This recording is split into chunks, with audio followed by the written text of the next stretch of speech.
Welcome to No Apologies. I'm Dana Lash. The Texas Heartbeat Act was passed, as you know, it's law now, and it has the left in absolute hysterics. So as we discussed yesterday, the bill forbids an abortion of an unborn baby once a heartbeat can be detected, and that's been established at around 6 weeks.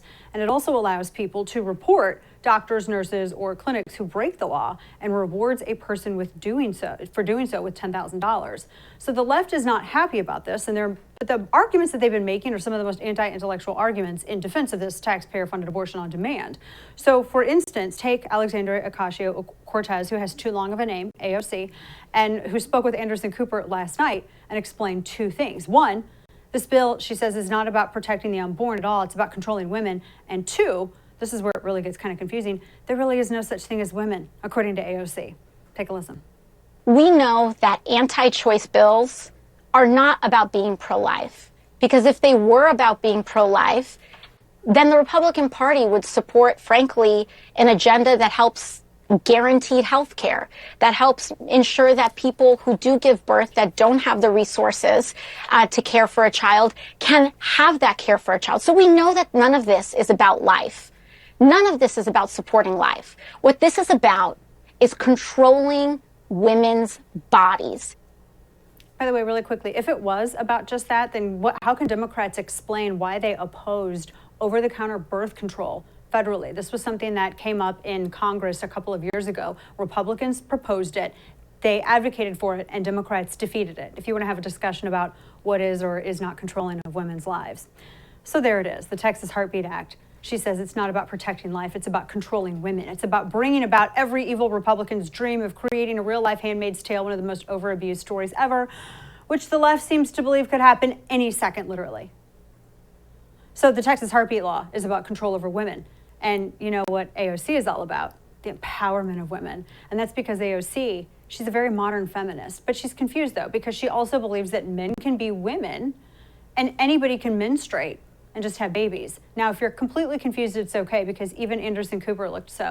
So let's break down her argument, because the argument represents the consensus thinking on the left. First, AOC's assertion that this is about controlling women's bodies.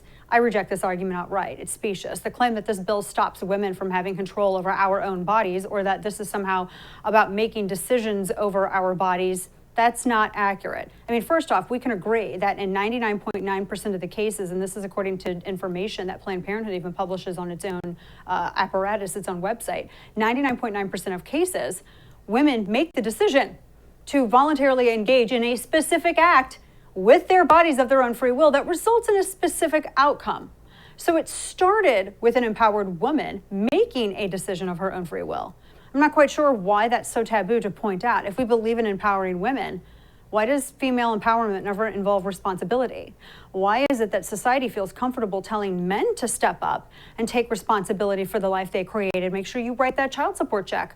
But the same society can't tell women that they have to also be responsible. Why does society, they infantilize women for some reason? It's weird. Why does society make industry out of women's empowerment while simultaneously telling women that they're not strong enough to raise a child? But taking responsibility, apparently that goes nowhere in the equation, because you, the empowered woman, decided to engage in a specific act that resulted in a specific outcome. That required a decision that you made. So let's follow the science. If you engage in that act of procreation, you may just create a life. And can we agree at that point that it's no longer only about the empowered female, air quote. It's also about the life inside the empowered female. Now, wouldn't it be discriminatory, or as the Dems like to say, what is it, inequitable, to suggest that this life that now lives inside said empowered female doesn't get the same protection as everybody else? What if that life is also an empowered female? Should we hold the life stage of an unborn child against her, against the infant empowered female? If the argument moves to whether or not an infant can survive outside of the mother's womb, I would argue that people need to be careful with us, because many far left can't survive outside of the womb of Aunt Samantha, the now more powerful matriarchal counterpart to Uncle Sam. So those whose existence relies on charity of the state should be incredibly careful how they evaluate the worthiness of a life. The irony is that AOC says this bill is about controlling women, but that's a deflection from the truth. Abortion isn't about men controlling women. It's about women controlling the fate of another life and being able to end that life for any reason. And let's face it, abortions are usually carried out by the mother at the mother's convenience. The argument that this is about the government controlling women's lives, the government didn't ban abortion. Women have 6 weeks to get one. And if you're paying attention to your body, again, we can go statistically, you kind of, we know, when your cycle starts, but it ignores the fact that women control their own lives. After creating life, they want to control that life as well. So here's some information, and I wrote this in my Substack, about why and who are the women, menstruating persons, birthing persons. We'll come back to that in a little bit, who get abortions. So pregnancy as a result of rape and or incest, and I have looked all of this data up, and it's all available on this thing we call the internet, and it's available at a link that you can click, and you can go and see the raw data. It's actually fewer than 1% of all abortions. It's virtually non-existent, but it's I didn't say it didn't exist, but it's virtually non-existent. It has blown up in the minds of women thanks to abortion lobbyists who abusively terrorize women into thinking that the percentage is a lot larger than it is. Now, for his part, Governor Abbott of Texas refuted the charge that the Texas Heartbeat Act is going to require rape victims to take the baby to term, noting that a woman has 6 weeks to terminate the pregnancy in the case of rape and or incest. This bill is not going to force anybody not going to force rape victims to have the baby, and it's not going to penalize people either. But let's be clear, if exceptions for instances of rape and or incest will move society away from infanticide on demand, then let's have the conversation about excluding those very rare instances of rape and or incest as a step towards reducing the infanticide of millions. Now, women should be supported, and that's a very important point that I hope you bolded and underlined in your head. Women should be supported and encouraged to get the rape kit, press the charges, as I've said before, make being a sexual predator of women and children a capital offense. I have no problem with having a death penalty for people who prey upon women and children. Let's focus on deterring the crime of rape before it happens. I want them to have the hell scared out of them, predators. But of course, soft on crime Democrats like AOC would never go for that. In fact, AOC goes one step further here and compares asking a woman to have a child after detecting a heartbeat to rape culture. Watch. People like Governor Abbott and Mitch McConnell want to have more control over a woman's body than that woman or that person has over themselves. And what that shares what that shares with rape culture is that sexual assault is about the abuse of power, and sexual assault is about asserting control over another person. And the ease with which these men seek to do that to other people is atrocious. Okay, 2 questions. Why do you protect those men then by having the bare minimum in terms of criminal deterrence? Why do they get slaps on the wrist? I mean, let's go and look at those people who are bringing about those sentences. If you go and look at those prosecutors, if you go and look at people who are dropping charges, it's not really Republican attorneys or DAs. I don't understand that. And the second thing is to compare that. For that comparison, are you saying that the woman raped herself? Because it's an illogical comparison. Protecting an unborn baby with a heartbeat is not like raping a woman, AOC. Her argument is that rape is about control. Now, that is true. And a law that protects an unborn baby with a heartbeat is about protecting that life, not controlling a woman who made a decision of her own free will statistically and engaged in an act of procreation that can result in creating a life. Do we follow science? Does AOC follow science? So her reason to believe, to believe the reason that Republican men like Governor Abbott, are for bills like the Texas Heartbeat Act is because they want to control women. I think that's lazy. That is lazy reasoning. It's this pretzel-like lack of logic that third wave feminists used in order to talk themselves into abortion on demand. Women create a life that is acknowledged as being protected by our nation. You remember the Declaration of Independence, right? We hold these truths to be self-evident, that all men are created equal, that they are endowed by their creator with certain unalienable rights, and that among these are life, liberty, and the pursuit of happiness. Women can create a life, but the state is obligated to protect that life according to its own principles as a republic. And the far left argues in favor of discrimination to disenfranchise that life according to its stage of development. Take that logic further and it gets terrifying. Go to the full conclusion of that. It's terrifying. And we've seen it in history many times before. By the way, when it comes to men and abortion, it's actually kind of just the opposite. I mean, I'm not going to speak for dudes, but I know dudes pretty well. I've given birth to dudes. I've been married to a dude for over 20 years. You know, I'm kind of a tomboy. The average dude, I think, would like to hook up with lots of chicks without babies, right? Many irresponsible men are very happy to go along, not all men, but many, with a feminist argument that babies ought to be able to be aborted for any reason at all. I mean, do you remember, by the way, back during the Obama-Biden era, what they were doing to advertise healthcare and abortion to women in the state of Colorado? And it was like the frat guys who were like, yeah, they were all encouraging hookups. Pretty amazing. Well, because those types of men are looking for a hookup. In other words, there are some men out there that are all too willing to support an empowered woman's choice to end an unborn baby's life and be like, you're letting men off the hook. Because yes, men and women are actually different mentally and physically and often have different motivations when it comes to hooking up. I mean, we've known that till about 5 minutes ago. AOC also seems incredibly confused about biology. All right, listen to this. First off, listen to her soundbite and then we have to talk about this. What this is about is controlling women's bodies and controlling people who are not cisgender men. This is about making sure that someone like me as a woman or any menstruating person in this country cannot make decisions over their own body. Menstruating person. Okay, let's just have a very straightforward discussion here. First off, if you're not abroad and you're bleeding heavily from somewhere, you need to go to the hospital, all right? And you need to get there quick. And if you're a dude and you have a nosebleed, that's not menstruation. I mean, I know most dudes know that. I'm not quite sure AOC does. I don't know how to talk to her about that in terms of mixology, but maybe that would be the best way to convey that message. Yeah, get thee to an urgent care. But seriously, how are you arguing that opposition to taxpayer-funded abortion on demand, that it's an attack on women, when she simultaneously aborts the existence of women with this idiotic Orwellian phrasing like menstruating person?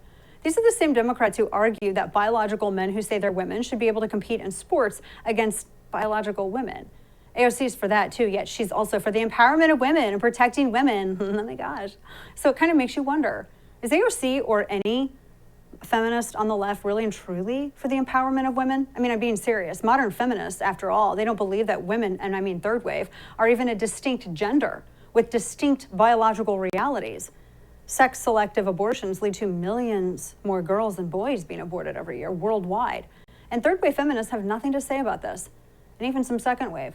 Leftists like AOC talk up sex work for women, you know, being paid to pleasure men, as being an awesome career path for girls. Let's just live at the existence of the patriarchy's pleasure. But that's the matriarchy saying that. And why is it that modern third-wave feminists and some second-wave like AOC have nothing to say about women's rights across the world? Modern third-wave feminism is a nativist, indulgent Western philosophy, applicable only within the borders of the United States. Modern Democrat feminists like AOC are silent about China's female infanticide, silent about women living under Sharia law, honor killings of women in the Middle East. And think about it, it was this Democrat administration that just abandoned millions of women into the hands of the Taliban. For all the talk of an inclusive, kinder, softer Taliban, we now know not one woman is serving on the sausage fest that is the new Taliban government. Gee, what a surprise that a bunch of terrorists who beat women in the street for not having their faces covered would actually create an all-dude government. In the end, AOC and the Democrats, they didn't oppose the Texas Heartbeat Act because they wanted to empower women. They opposed it because they're for abortion on demand above all else, and Planned Parenthood are generous donors, with our taxpayer dollars, by the way. And they'll say anything and do anything to protect that right.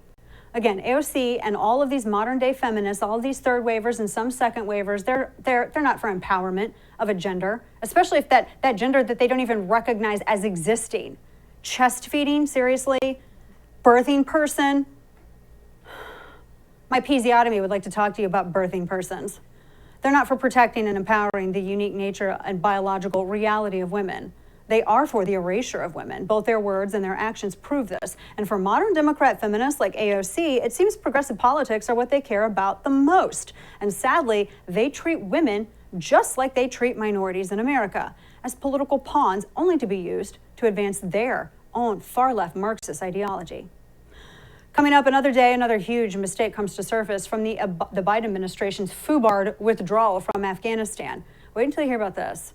We have retired Special Ops veteran Jared Ogden. He joins me next to explain. Black Rifle Coffee Company is a veteran-owned coffee company that serves premium coffee to people who love America. And they develop their explosive roast profiles with the same mission focus that they learned while serving our great nation. And with every purchase you make, Black Rifle Coffee gives back. So in 2020 alone, they donated over 6 million cups of coffee to veteran, law enforcement, and first responder causes. Their high-quality coffee beans are imported all the way from Colombia and Brazil and then carefully roasted at their facilities in Tennessee and Utah. They even have a signature roast called Lava Panther. It's directly sourced from a small farm in Guatemala, and that's also probably could double as a metal band name. So although the temperatures are cooling off, except in Texas, don't forget to keep enjoying the great outdoors, fueled by Black Rifle Coffee. And the best way to do that is the Black Rifle Coffee Club. And when you join, your chosen brews roasted, packaged, and shipped free to your door. You also get special discounts, gain access to exclusive products, and much more. Purchase at blackriflecoffee.com/Dana. Use code Dana at checkout for 20% off your purchase and your first coffee club order.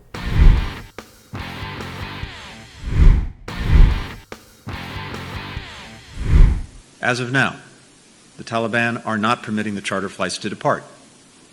They claim that some of the passengers do not have the required documentation. While there are limits to what we can do without personnel on the ground, without an airport, with normal security and procedures in place, we are working to do everything in our power to support those flights and to get them off the ground. Really, though? That's Secretary of State Anthony Blinken earlier today telling us actually opposite of what President Joe Biden has said, that the Taliban, our Afghan partners are not allowing charter flights to depart. So what is going on exactly? Retired Navy SEAL, CEO of Triumph Systems, and founder of the Phoenix Patriot Foundation and friend, Jared Ogden, joins us now to discuss it. Jared, good to see you. Thank you so much for joining us. Well, good to see you too, Dana. Thank you so much. Okay, I know this hits you. I know because you've been there, and I know you and my husband are really good friends. You guys have talked about all of this. I know some of about your service and that, and I've been hearing from a lot of veterans they're enraged by all of this. And then today, to hear the Secretary of State Blinken talk about how first off, we were told no one was stranded. No one was left behind. The president, Jen Psaki, you had General Milley, you had Ned Price, Jake Sullivan, everybody from DOD to Pentagon, everybody saying nobody was stranded, nobody was abandoned. But if the Taliban are actually preventing people from leaving, I'm not quite sure what to make of that. And to add to that, Jared, and I'm going to have you react to this, some of the clarification from some of the surrogates with the administration. For instance, one of the Newsweek editors said, oh, no, this is specifically applicable to the planes. They just didn't want the planes to leave. So I guess that people could stick their arms out, flap them, and then take off and use the runway and fly up into the ether and take off that way. What is your reaction to all of this, especially this latest development? Well, first of all, it's 100% lip service to say that we're doing everything that we can do to get these Americans out. This is ex post facto. This is after we don't have security. We don't have any equipment. We have nothing on the ground. This should have been done months in advance. Get all of the contractors, all of the U.S. citizens, everyone that is providing support. Get rid of the non-critical Afghan partners, non-critical U.S. military. Get them out. And then, we have this term in the military, if you don't want the enemy to have it, it's called a BIP, blow it in place. We have left them with hundreds of thousands of weapons, tens of thousands of night vision goggles, not to mention the Humvees, the helicopters, the airplanes, and countless other communication systems. So we have done a great disservice, not only to ourselves, but to the resistance in Afghanistan right now. They would be much better off, the resistance, because believe me, there is a resistance. They would have been better off if we were not there to weaponize the Taliban, a very non-tolerant, a very violent regime that we have frankly helped out. And it is a complete travesty. And who is going to trust us, Dana? Who is going to trust us in the future? And I'm not just talking about on the international stage. I'm talking about Americans. Who is going to trust the U.S. government? Who is going to want to pick up the torch and run and be in the military and do what I did after this? I call this Biden's blunder, and this is absolutely the biggest blunder of my lifetime, if not in the history of the United States. Frankly, it's a travesty. It is, I want to get into some of that, especially the relationships with some of these Afghan allies, the informants, and all of that. We've been talking about that on the program too. But you were mentioning getting people out and the processing of this. We have a lot of mutual friends, some of whom have been over there helping evacuate, even if they've been retired or if they're or active duty, who've been helping those who've been retired who are going over and helping, whether it's like the Pineapple Express. But I don't understand Blinken's response, because from what I understand, Jared, when they were evacuated from Afghanistan, they would go to like Albania, or they would go to Qatar, or they would go to another country where then they would be evaluated to see if there was any evidence that they posed a threat to the United States, even if they had American documents. I don't understand what makes it different for these remaining planes there on the ground. It sounds kind of like a weak dodge, but am I missing something that, is there a special protocol that military and State Department have? I just keep thinking, like, clearly it's not that messed up. I have to be missing something. Well, I do think that this is a case of bait and switch somewhat. And I do believe that this is a case of the administration telling us one thing and then completely doing something else. And you're right. When we evacuate populations, it's not uncommon to go to a third-party neutral site at which further vetting would occur. And there's no reason why that should not have happened in this case. There's no logical explanation to change the playbook in the 11th hour when, we, on the last few planes, and this is just being reported by, I believe, Fox News, the last few planes that could have taken off, they had American citizens on them. And I can't fathom anyone, particularly someone who is in the military. The first thing that you learn in the military is leave no man behind. That is 101, the most basic thing. You learn that day one of boot camp. And, I know what I'm doing, and I could not have done a worse job of leaving Afghanistan than Joe Biden's administration and the people that he has put in power to do so. It's a blunder. It's unforgivable. It makes no sense. What do you make of having been there, having served, you know the landscape, the people, all of the factions? We keep hearing from the federal government, from the administration, that there was no easy way to withdraw. It was always going to be chaos. And I think there might be a certain limited truth to that. But I don't think that it had to be level 11 this messed up. What are your thoughts on the statement that, well, it was always going to be messed up, as though this was unavoidable? Well, I'll say it again. I know what I'm doing, and if I was trying, I could not have done it worse. Period. This makes no sense. It violates it violates everything that we know as military professionals. Leave no one behind. Leave no equipment that will advantage the Taliban. I remember on my second trip out there, we had just been picked up by a Chinook helicopter, and I remember looking down at my watch. We had left the X. We were out of RPG range, and I looked at it was nighttime, but I looked at my wrist to turn on the light of my Suunto watch, and my Suunto watch wasn't there. This is a watch, and I had this feeling in my gut. I just wanted to throw up. The thought of leaving these savage people anything that they could use to wage war and to do violence against good people made me sick. This was a watch. I've talked a lot with you, and I've talked a lot with Chris the past few weeks. I am disgusted. I am embarrassed. We could have done this so much better. Ultimately, the buck stops with Joe Biden. This is unforgivable. And to the, I don't want to stray too much, but the rot from within our country, that's going to be our doing end. And, when I left work today and I was minutes ahead of the convoy that was bringing Jared Schmitz's body back to St. Charles. We're talking about St. Louis for folks. Yeah. So in the highway, the 7 miles that I was on I-70 today, minutes before that convoy, it was lined bumper to bumper with good Americans that had stopped and gotten out, and families with flags in every single overpass, fire trucks with flags hanging over it. I'll post some later. But these are good people, and we have to let the divisiveness in politics stop ruining our country. We are electing these people that are making these poor, terrible decisions that, frankly, if you were a low-level military person, and I I was a lieutenant, I was an officer, but I was low level compared to the people making these decisions. If I had done this in a platoon, it would have been my butt. I would have been kicked out of the platoon. And what do we have now? We have leaders that are not accountable. And ultimately, it should, the voter base holds the leadership accountable. And we got to clean this up. We got to clean it up at the local and state and federal level. That's how we're going to fix this country. The divisive politics is killing us.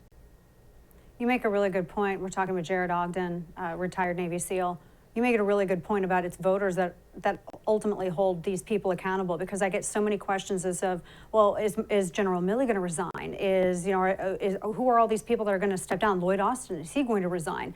And I keep thinking, I don't know if that's anything that we're going to see unless voters actually make that happen. I think there's an interesting partnership there, and you made me think about this. Tell me what you, as a retired special operator, what do people in the military, what kind of partnership do they want to see from voters, from the civilians who aren't the ones who are over there serving, but still have a very important task at home that they need to do when it comes to governing these people in these positions of power who are making the decisions to put you all where you go? Well, for one, let's look at history. We're not good at nation building.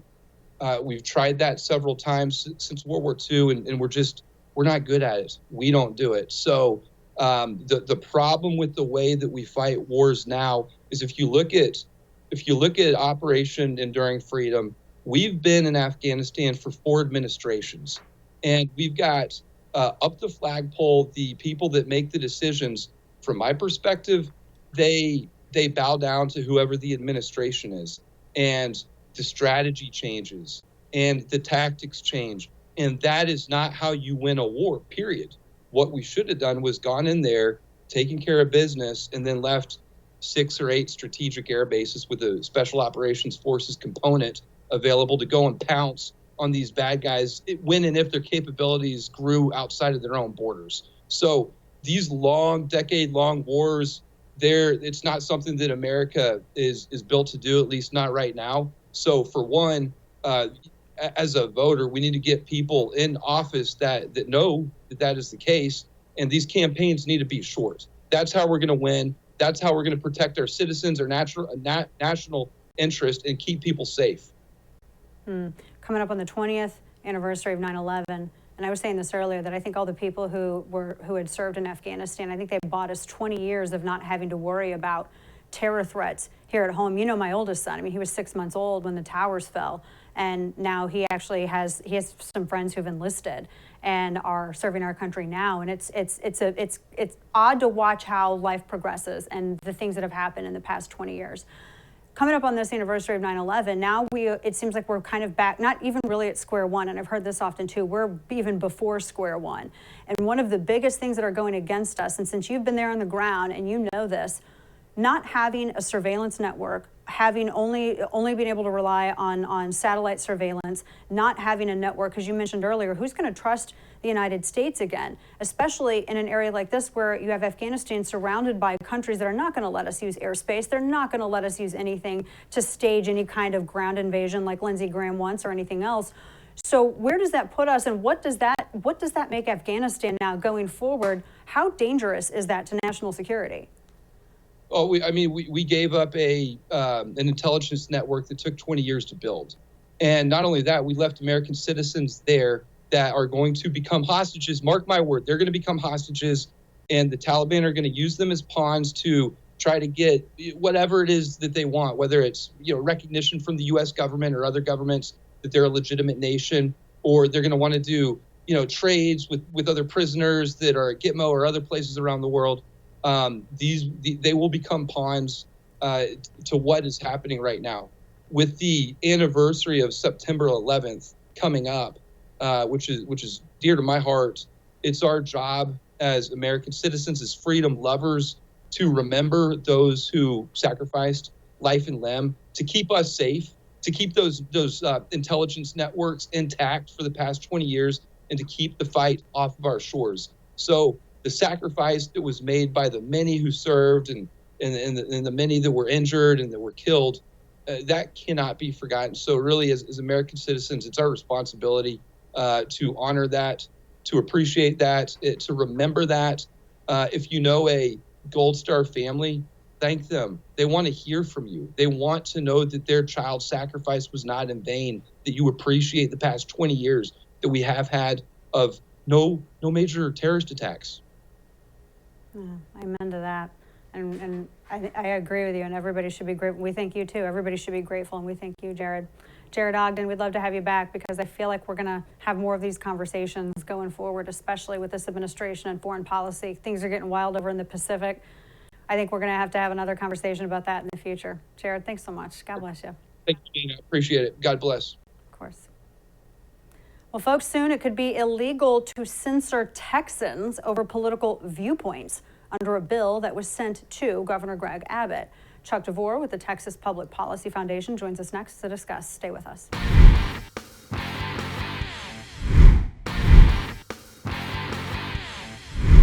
Texas is about to make it illegal for big social media companies to ban users from using those platforms based on their political viewpoints.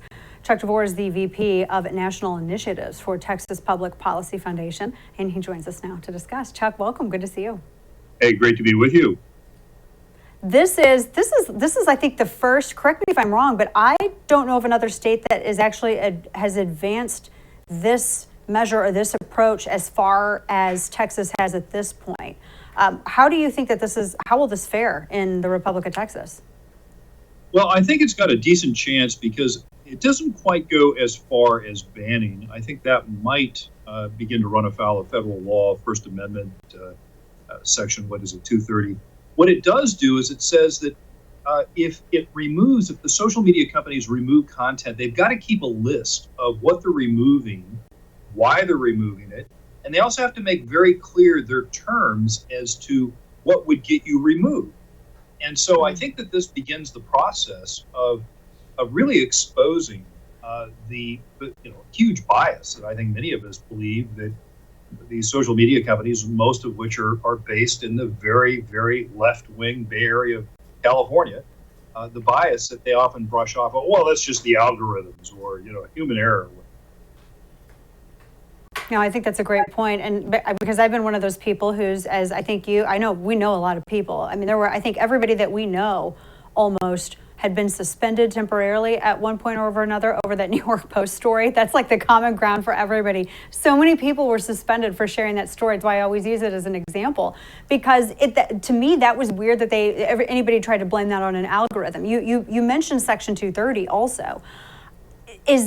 Could this serve, do you think, if this actually is adopted as law by the state of Texas, could this serve maybe perhaps as a jumping off point to challenge the definition of terms in Section 230 and not get rid of 230, but maybe modify it to where algorithms are also considered editorializing, and that removes from these platforms that defense so they can't dodge and say that they're not editorialists? I think the most important thing is the beginning of the process of collecting this information and increasing transparency. And from that, we can improve our decision-making process when it comes to public policy, whether at the federal level, the regulatory level, at the federal level, or at the state level. And so the first step is knowledge. And I think that's what this gives us. And that's why I think the law will probably survive on First Amendment grounds or any other federal challenges. We'll see, of course. It's really not too different than what you've seen passed, by the way, in other Western European countries, although certainly those are a bit more draconian, the right to be forgotten and left alone and all this stuff. We don't see that yet in the Texas legislation.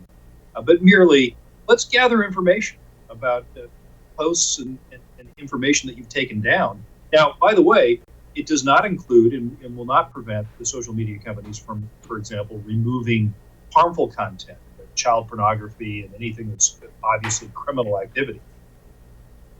Yeah, this is limited to actual protected speech, not, I disagree with that opinion, so I want to try to fight to make that considered unprotected speech.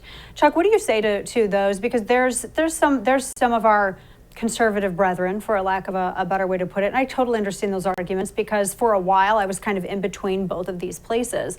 But I think the public square and the idea that only government can exercise in a way that is tyrannical, I think is maybe perhaps an idea that is maybe a little anachronistic considering the time that we're in and the relationship that these corporations have with different administrations, with different politicians and federal government, so they can kind of act as their agents.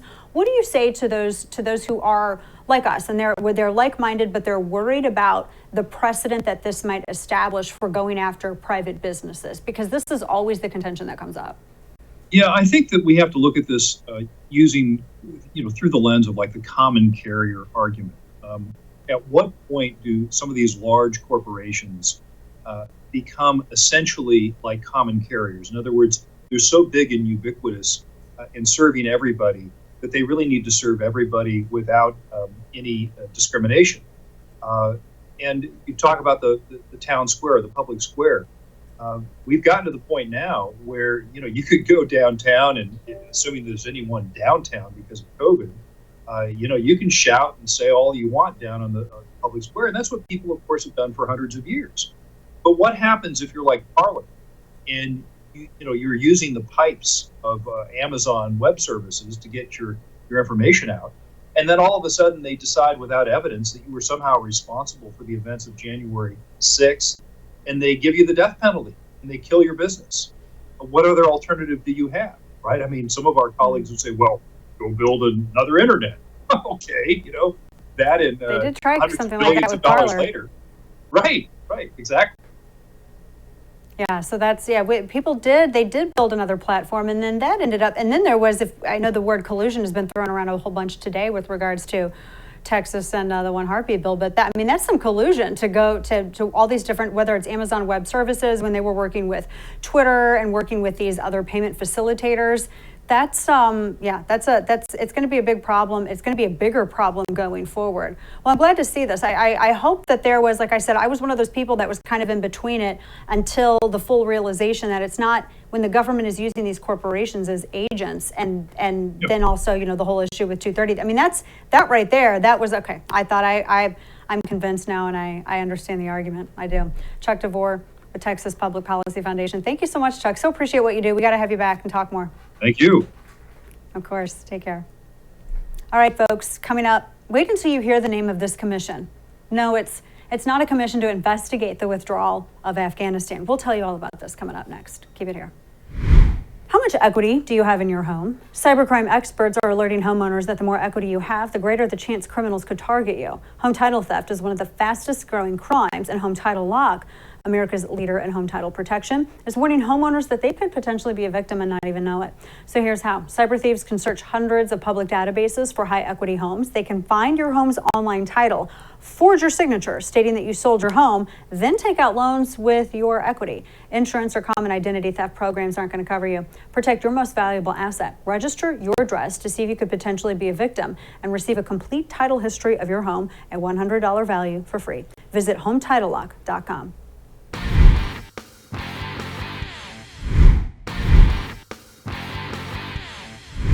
Well, because the United States government has solved all of the major problems facing our country and has a lot of free time in its hands and needs yet another group of people doing meaningless things that do nothing to improve your life, we have a new naming commission.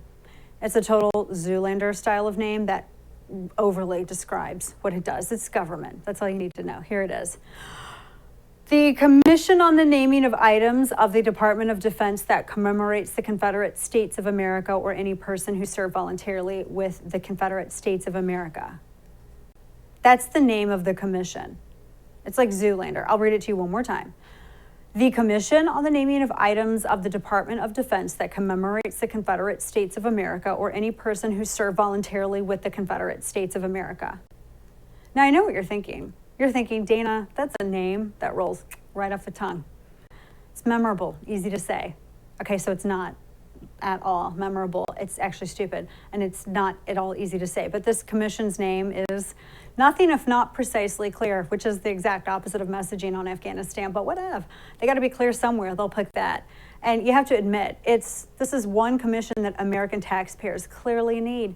After all, every time the Department of Defense changes the name of a military base that commemorates some dead Confederate, whatever, of States of America, or any person who've served voluntarily with the Confederate States of America, oh my gosh, your life gets better, right? The racisms have all ended.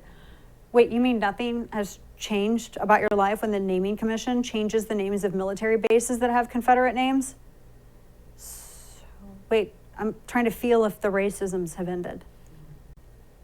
I don't know. I don't think so. So you're telling me that it's more virtue signaling from the government? Well, it's what you do when you actually have no interest in investigating the real screw-ups. Like, I don't know, say something that rhymes with Schmafghanistan. I mean, think about it. They've got a commission to understand a riot on the Capitol, right? On Capitol Hill. I mean, I could do that for you by myself. And that has so far turned up absolutely nothing. The FBI said, no, there was no coup attempt. There was no planning. There was no insurrection. They put together a special counsel to investigate Trump for a moving goalpost of things for 4 years and got no criminal charges at all out of it whatsoever, despite the fact that they had rabidly far left all kinds of people like Bob Mueller and everyone else at the FBI investigating. Now they want a commission for naming items that apparently offend people somewhere. Okay, I mean, there's some things that I don't agree with, and there's statues of it, but I'm not going to freak out and have a long-winded name of a commission. So, okay, I have a couple of ideas for some new commission names. So here's one. First one, the Commission for Determining How We Jacked Up the Withdrawal of Afghanistan after a 20-year conflict and left thousands of Americans hostage while getting 13 U.S. service members killed for no good reason. That's one. Another one, the Commission for Determining Why Dr. Fauci funded gain-of-function coronavirus research with our communist enemies and likely caused a worldwide pandemic. That's another. What about this one, though? Or the Commission for Understanding How Jeffrey Toobin kept his job at CNN after he Toobined it on a Zoom call. That was gross. And finally, this one. How about the Commission for Understanding How Our Legacy Media and Intelligence Agencies were weaponized and used to take down an American presidency? Sounds like a movie. Now, those are some commissions that I think Americans could really use, but I'm not going to hold my breath that they'll be forming those commissions anytime soon. That does it for us tonight. Thanks for tuning in. Good night, and don't bend the knee.